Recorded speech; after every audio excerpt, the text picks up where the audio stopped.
Welcome to our discussion series about Pax Europiana, about the European global role and strong Europe. I want to focus in this video in particular about the role of Ukraine to transform Europe and Europe to transform Ukraine, because it's very important what happened in 2014. It was really transformational moment in European history when Russia invaded Ukraine in Crimea and in Donbass, occupying two parts of it and changing also the geostrategic trajectory of Ukraine, pushing basically with these invasions Ukraine very much towards the European Union and the West. And in this escalating war period, starting with the trade agreements, but then with the reaction of the Russian-backed Ukrainian establishment on Euromaidan and ever escalating, then the flight of Yanukovych and what happened on the 26th of February and the coming and the days beyond that in Crimea, the start of the Donbass war, all this has led Ukraine, free Ukraine without these occupied regions, to really very much want to join NATO and EU. And it's a new geostrategic situation, not just in Eastern Europe, but in all Europe, because of that fact, because Ukraine is really a very big country. Now the estimations are 37 million, up to 40 million people, and it's a very important country. And obviously it changes a little bit the center of gravity of European Union, especially after Brexit. Now with the UK gone and off to a Commonwealth future, I suppose, but still the status very unclear. Ukraine in, so that's really a big shift towards a new gravity center in Central Europe of the European Union. Obviously also taking in Ukraine makes very clear that all the appeasement efforts of some in Western Europe who have not understood the changing times will be futile anyhow. And rejecting Ukraine is anyhow not an option as well, because on which basis would anybody reject a country which fulfills the criteria? So I'm very much in favor of full membership of Ukraine in NATO and in the EU, and I'm very much in favor of achieving that within this decade by 2029. So the question is how to achieve it, because it's not so easy, because Ukraine must be ready. The situation in the occupied countries and the relations with them must be settled in some form, and also the European public and elite must be convinced. And so there's, that's not so easy. There's massive Russian opposition against it. Yeah, this is really, Russia is dead against it. By whatever kind of escalating means, they will be ready to stop that. So there is massive opposition. There is weak support in many countries in the West. Some are even for various reasons against it, and the conditions in Ukraine still have to be massively improved in order to make it feasible. At least to come to double the prosperity level from 3,000 to 6,000, that would be necessary to reach the level of most of the Balkan states and copy somehow what Romania and Bulgaria were at that moment of membership, because that would be the role models. Unfortunately, Ukraine wants to invent everything new because it's still in a very kind of big nation arrogance and kind of Sovietic mentality of we know it best and don't trust the West. Yeah?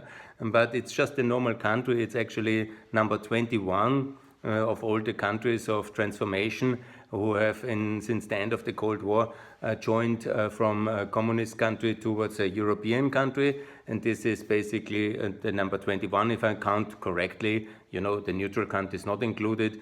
Okay, let's say it's just a normal country, because ultimately every country is working the same way, and I've never understood why Ukraine is not modeling itself after Estonia or Bulgaria or Montenegro to make a more recent transformation success example, or Croatia, but always looking for own solutions, separate ways, somehow in between, and that's not working.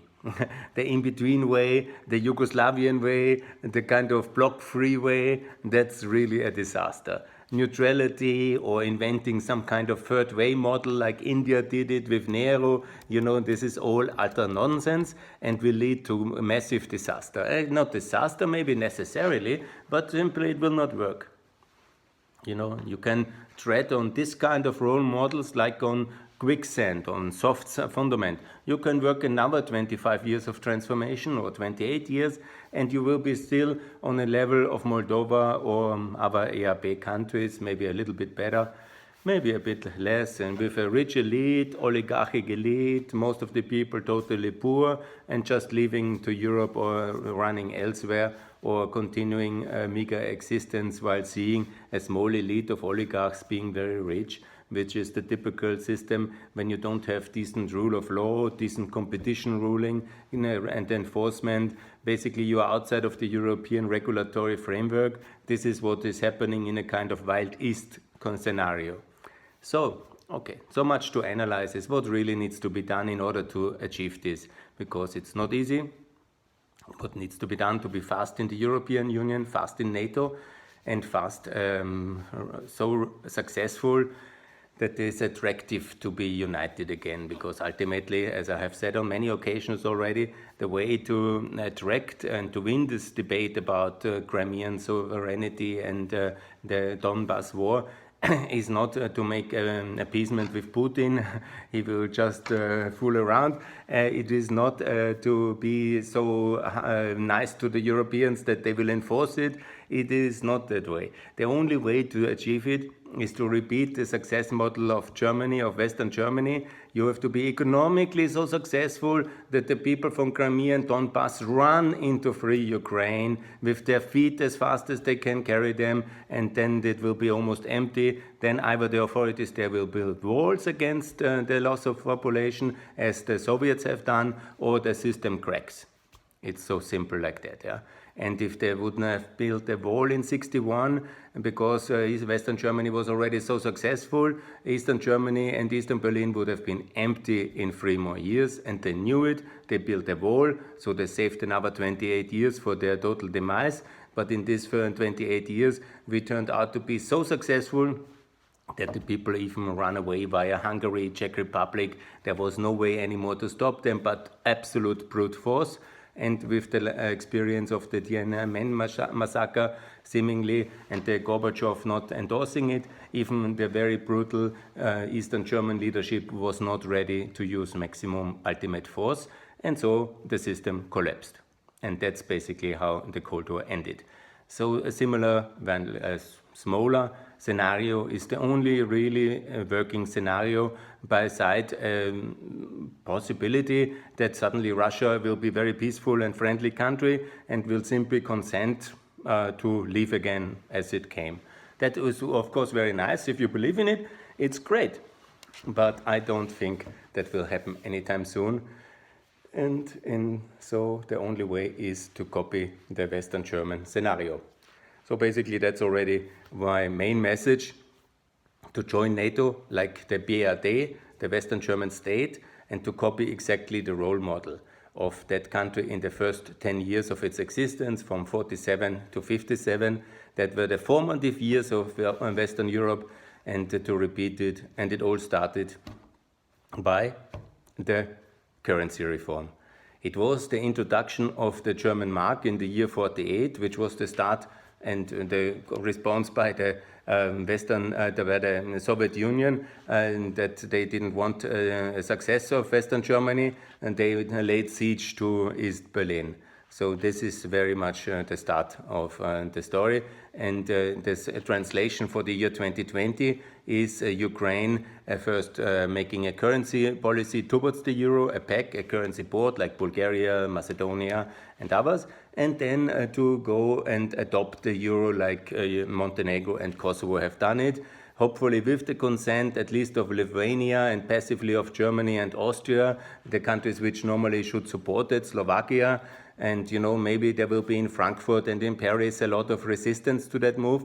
Good. It was also not that the French really supported the Western German rearmament and NATO membership. If the Americans would not have said to the French, this is the way, otherwise we don't protect you anymore and get lost, then there would have been no Western Germany in NATO in 55. Be sure about it. Or read history if you don't know. This is the fact. The French have a different kind of strategic outlook, and if they don't consent, that's very tragically, but it's hard to change. Yeah? The key is, what is Ukraine's future and security, and what do you want? If you want to be in the EU and in NATO, it has to start with the currency reform. That's, of course, the most important. And you have to do it yourself, and you can decide what kind of currency you use in your country, because nobody can...